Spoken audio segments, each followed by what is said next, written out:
Hi, my name is Kushi, and thanks so much for watching this video. I gave my GMAT back in 2020. My initial mock tests would hit at 550, 540, sometimes 600. Then I studied, and then my mocks started hitting 770, 780, 790 even. Then I booked my exam, fell sick on the exam day, couldn't even open my eyes, but still managed to get a 730, which I think is decent enough. So I didn't apply again and give the test again. So, this video, I'm going to talk about three things. The first is how do you get your score from an average score to a great score? Second, how to stay motivated because motivation is probably the most important thing. The third is the GMAT even right for you? Should you even give the GMAT in the first place? And the other career paths that you can explore. Okay, so the first thing is should you get a bad score? How should you get it to a good score? So I'll tell you my journey. I started off in school when I was prepping part time. Maybe like a teacher did not show up to class and we got a free lesson. So I would practice my GMAT um, questions then, and then I'd go back home and sometimes I'd practice then.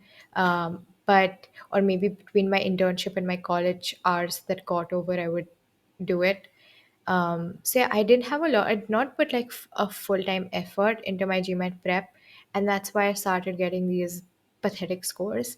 The other thing that I was also doing is I was self studying at that point, so I did not have external help. And I had purchased a lot of books. I purchased the Manhattan GMAT, I purchased the official GMAT guides, all of the stuff that you typically get. I had purchased them, and I was trying to study, absorb, learn as much, try to apply, take the GMAT Club tests too. And I would do this for like, let's say, a month, and I would take a mock test, bad score. Then I would do it again for a month, bad score, disgusting. So then I decided that I would need some external help because to do it on my own, it's just getting too hard, and maybe I'm missing something super obvious. So I decided to enroll in a local GMAT tuition class of sorts. So I enrolled in that, and they turned out to be good. I was better at quant than I was in verbal. Luckily enough, the professors there, like I had a great verbal teacher and a decently good math teacher, so it worked out well. So yeah, that's how I studied. The best lesson that I got out of my tuition classes were they would give you shortcuts. So they would tell me, okay, if you see a question that is phrased like this, it probably relates to this formula. So sorry, this framework. So this is how you should approach it, and you should not approach it. The interesting thing, the thing that I was weak at was time management. So the formulas and the shortcuts and the frameworks and the ways, mental models essentially, help me approach a question very quickly and get to the right answer faster. So I would really suggest finding a local. If you're not based in India, go like whatever. Don't try to go for an international acclaimed GMAT institution. Just go for something local in your city, in your country. Go for a trial class. See if you like the teacher, and if you do, you continue with it and you stick to it. The thing that you want to look for is have do they know your country's curriculum well enough to cater the education of the GMAT around your existing knowledge. In my case, the stuff that we were like, the maths component essentially is stuff that you learn in fifth, sixth, eighth grade in school. So it's not difficult at all. The only difference is that it's time based. So you want to complete the tests much faster to be able to move on to the next question. So that is what they helped me with, and I am hoping that you can also get similar results. The other thing that I did was not everybody in the GMAT coaching class got great scores. I was probably the only one that was getting 770s on my mock, along with another student. So the difference in execution is I would study and then I would come back and do like homework, whatever it is that they said, do these 10 questions, do these 20 questions. I would actually do it, and I would go back. The next thing that I did was I would, after the coaching or like after the tuition ends, you get like a month of self prep, after which they say that you should go and give your GMAT. So in that 1 month, I took as many GMAT club tests as possible. So you would know what kind of questions you're weaker in. So you can find those in GMAT club, find the filter, find the difficulty level, something like that, and go do as many questions as possible. Um, and just, sort of like get into a rhythm of not being scared by a question just because you know that you are weaker in them. So that's something that I would recommend doing. The third thing that I would also recommend is don't overdo, like don't try to study from too many places. Find one place to study from. So for me it was the coaching classes thing, and then the second thing place that I studied from was the GMAT's official guides. I purchased the Manhattan GMAT books, but actually it turned out to be more convoluted. So I would approach a problem like this, and then the Manhattan GMAT way of teaching would approach a problem like this. So it would take me much longer to get to the same solution. So that was something that I had to like unlearn after I joined the coaching class. So that might be something to figure out. If you do find a path that is working for you, um, don't learn from three, four different places. Find one place to learn. It could just be your coach. So I would email them some doubts that I had, and I just wanted to get it right. So yeah, those. Actually, I forgot to mention one important detail, which is counterintuitive. Do not book your GMAT exam date a month in advance or a week in advance. Try to book it like a couple of days before your exam date. My like a lot of my friends booked it like a month in advance, and then they were panicking every single day, like they were like counting the days to the exam day, and it creates a lot more anxiety. And you should not, I would not recommend doing that. Instead, what I would say is, when you're confident, when you've started hitting the scores that you want to hit, book the date, book it like 2 days, 3 days away, when you know your schedule and timeline is stable and you're at peace.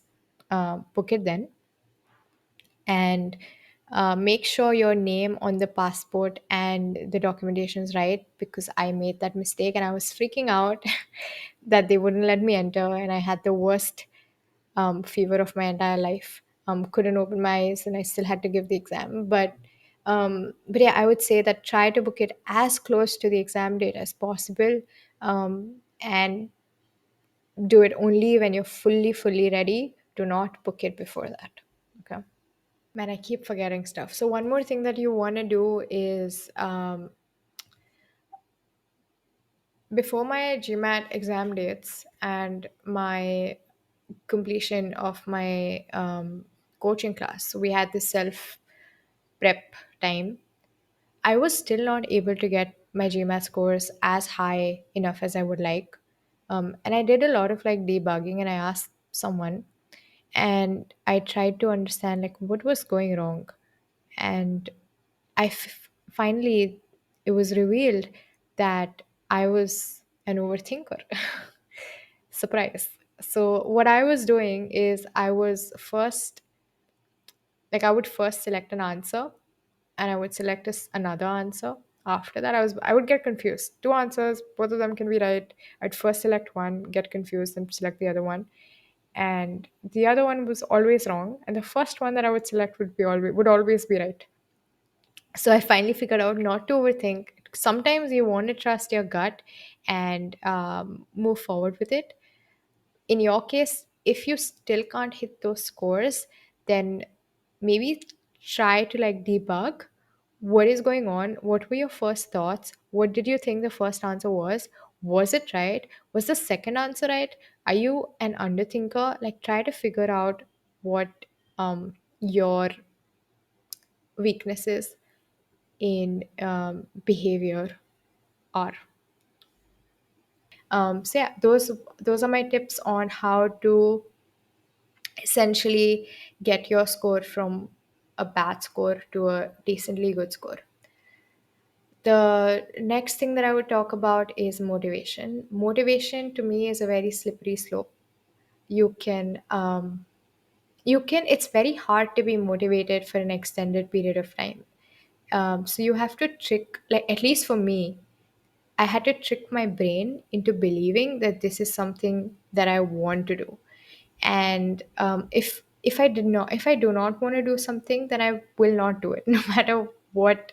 Um, no matter what happens, like I will try not to do it. If I have to do it, I will do it. But you want to be motivated to do something. Otherwise, if it's not going to be a great effort, then what's the point? So the trick to be consistently motivated or wanting to complete through the GMAT and not give up midway is to find rewards and place rewards at each milestone. For me, it was as simple as speaking to a friend or ordering a croissant, and that's it. Like I would complete a chapter and I would like, okay, I'm going to take my dog out for a walk, and that's going to be my reward. If I do not complete the chapter, then I will not get to take my dog out for a walk, and someone else in the family can get to do that. So I will complete it and I will do a great job. It can also be something negative. For example, you don't want to look stupid in your class. That is why you would do it. But find ways to trick your brain to be able to consistently do it. One more thing that worked well for me, not related to the GMAT, but during my school days, was I would literally get like a bar of chocolate and I would place it after every chapter or like every three chapters. And I would be like, if I complete this chapter, I will eat this bar of chocolate. If it's even worse than that, I would place like a simple cube of chocolate on the page itself, and I'd be like, I'm going to get through this page and I'm going to eat that chocolate. It doesn't matter what the reward is, it just has to be something that's non-addictive, something that's not bad for your health. So no Instagram scrolling, because it can get, instead of spending 10 minutes, you'll end up spending 2 hours, and you don't want to be in a position where you're wasting time like that. So yeah, that is how you can fool your brain to stay motivated. Now, the third and the last thing that I want to talk about is, should you even do like should you even give the GMAT? And if you do not get in, what does life look like after that? So the first thing, I applied um, for the GMAT along with another friend who um, who who was smarter than I was, and he got a 740 on his GMAT, but he literally went in with no prep. He was better at me in quant, and I was better at verbal. So we both applied to similar colleges, and we both got rejected. He went on to be a unicorn founder. So the same company that he was working on while we were giving the GMAT together um, eventually grew to be a big company, and I eventually went on to do some great work too. I found my calling in this field called growth marketing, growth product, growth in general, and that turned out to be a great break for me. That was something I that was something that I realized that this is stuff that I'm really good at and I love doing, and I can find success. So I ended up doing that. I would recommend that spend a little bit of time of your life on the GMAT. Try your best, maybe like 6 months, but not more than that. If you're not hitting great scores after 6 months, it's okay. Just let it be and find other career paths. We are in no shortage of career paths available. It's just the world is getting bigger and bigger and bigger at the same, and new career paths are emerging. Um, a lot of times we're worried that an MBA is the only path that we can take, or GMAT is the only step in our next career path. And we may, and I understand where that may be coming from. Maybe it's your parents who think that this is the next best step, and everyone's in your family is saying this is, the best path to success. And maybe it is, but a lot of times your parents aren't embedded in the internet culture, and they do not know what's new, and they do not know that there could be another field like an AI research scientist that you might be a better fit for. And essentially what you want to do is you want to find stuff that you're good at, and you want to find stuff that can make you a lot of money, and stuff that you actually like doing. So you want to be good at it, make good money, and enjoy doing. And if you can find those three pieces together, then then you don't need the GMAT as a stepping stone. You can still get to that goal without that. So I would suggest, firstly, if you are in, if you have like a BBA or a general business background, take a look at my website, see the kind of work that I've done, see the kind of courses that I've taken, and see if that is something that is exciting to you. To be able to skip this MBA application process altogether and just start with your life. I am glad that I got rejected. I am very grateful that I got those letters of recommendations. But at the same time, the process was exhausting, and and depressing to see the rejection letter. All of these big colleges have two types of MBAs. They have like a 2+2 if you're early in your career, and then they have like a proper MBA. The 2+2 is very competitive, like I think 1 to 3% acceptance rates. And then the 10% ones, sorry, the proper MBA is typically you see like a 10% acceptance rate. But then if you're from an overrepresented group like India, China, all these where you get a lot of applications, then your acceptance rate falls even more. So yeah, at that point you might not even get in, even if you have a great career background. You need to try to find yourself um, in another category like special projects. One of my friends who finally found a way to get into these great Ivy League schools, and then from India, decided to give up his tech career and instead pick something in social entrepreneurship. And then he would qualify for, he won an award that the school was distributing, and then decided to apply.